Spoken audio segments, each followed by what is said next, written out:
और चुनाव हुआ तो ये देश विखंडित हुआ। इनके पास न जनता रहेगी न ये रहेगी, न धन बचेगा। धन के लिए तो पहले ही कह दिया गया था कि चंडी मसाल लेके निकल गई, पहले भी देशों का धन साफ करेगी, इसके बाद भारत का।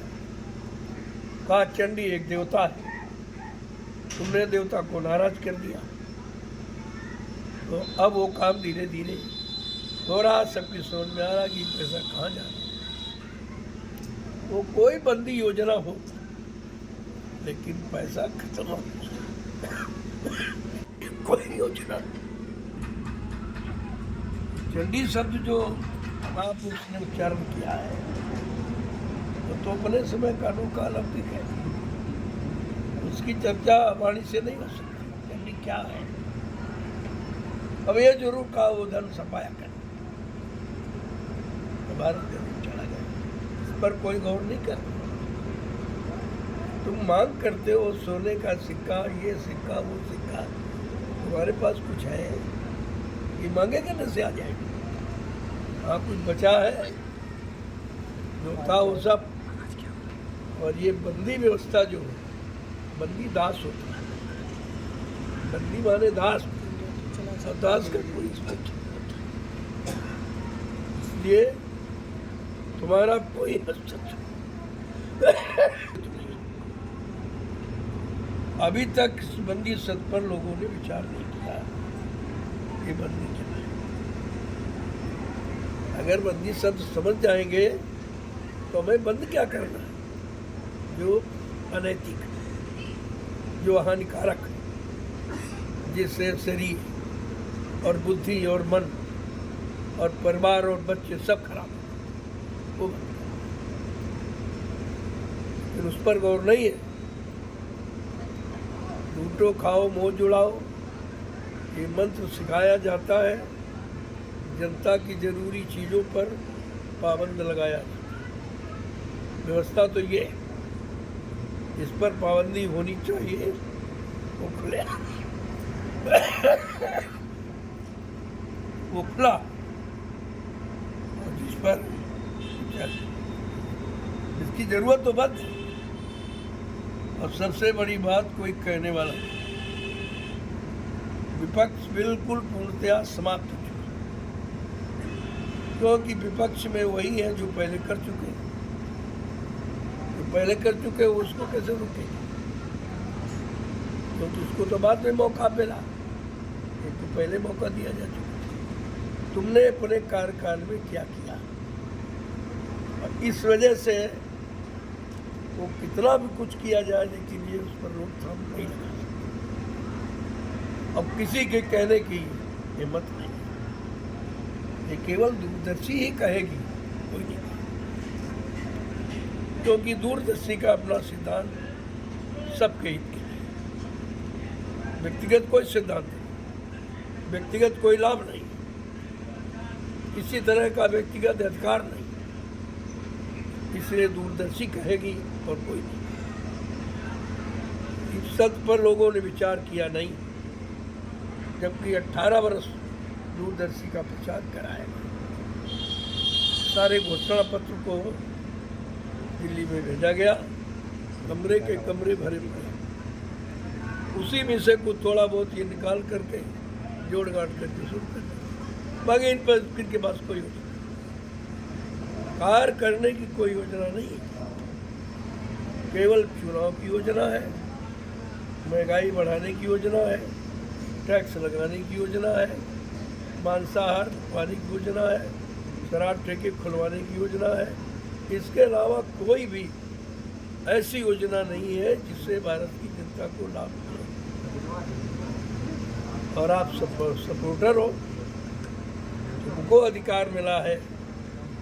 इतनी बार आपसे कहा गया था वोट हमारा वहाँ पड़ेगा जो ब्याज हमारा, हम पर शासन वही करेगा जो ब्याज हमारा। इसका मतलब हमारे देश की जनता ब्याज से दबी है, मूलधन से तो दबी ही है, लेकिन मूलधन के ब्याज से भी। क्योंकि जो पैसा इन लोगों ने वसूल करके विदेशी बैंकों में जमा किया है उसका भारत की जनता को ब्याज तक नहीं मिलता। अगर ब्याज मिल जाए तो कर्जा सब कोई कर्जा नहीं। वो कर्जा का जो ये प्रचार करते हैं वो मूलधन को हड़प करने की योजना है। कहेंगे इनका कर्जा, उनका कर्जा, उनका कर्जा, उनका कर्जा। तो तुमको तो मालूम नहीं कि मूलधन कहाँ कहाँ जमा है। वो मूलधन को हड़प करने की योजना है। अगर लोगों ने नहीं समझा तो एक नई गरीबी और सामने आके खड़ी।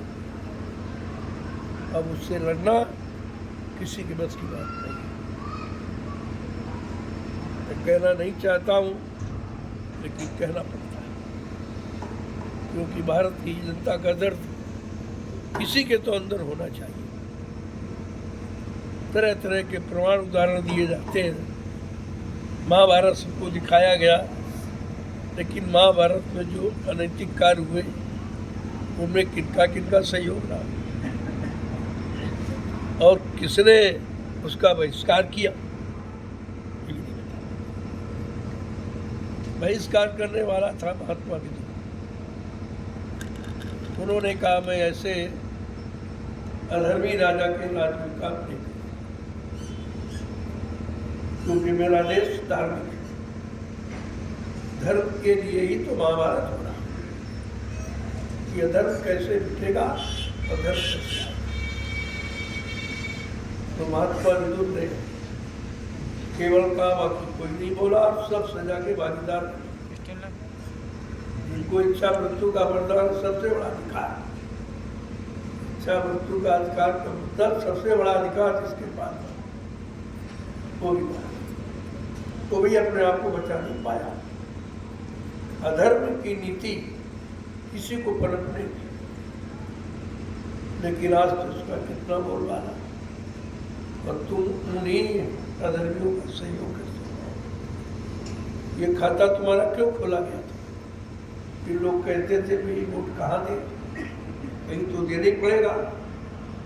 तब कहा तुम अपना वोट सुरक्षित अपने दूरदर्शी खाते में रखो, तुम्हारे पर कोई दोष नहीं लगेगा, क्योंकि तुम्हारे मतदान के द्वारा ही सरकार में तय होता है। फिर वो जैसे काम करेंगे तुम्हारे वोट द्वारा बना, फिर उसके भागीदार आप भी, आप बच नहीं सकते। इस सहयोग जो दिया ये सबसे बड़ा दोष है। हमारे धर्मशास्त्र कहते हैं अनुमानता संस्था नियंत्रण करने संस्करणा चौफरना कश्य ध्यात का। अनुमत माने सलाह देने वाला सबसे बड़ा दोषी है और आप सलाहकार। ये वोट डालना सलाह ही देना है। अभी तक भारत के लोगों ने नहीं समझा। तो ये बुद्धि का प्रयोग कब कहाँ करोगे? जब अपने लिए नहीं कर पाए हो समाज देश के लिए, तो किसके लिए? लेकिन बात जो शास्त्रों में लिखी है वो घाट है कि विनाश काले विपरीत बुद्धि। जब जिनका जिनका विनाश होने को होता है उनकी बुद्धि विपरीत दिशा में ही कार्य। कितना आप समझाओ बुझाओ, क्योंकि उनके पापों का स्वार्थ का घड़ा भर और वो फूटने वाला है। जब घड़ा फूटने को होता है तो व्यक्ति के विचारों में कैसी गंदगी आती। जब जैसी होते बता तब तैसी मत हो। काल रेख की लेख को मेट सके वो मती ऐसी हो जाती क्योंकि वो अपराध की सजा पाने वाला।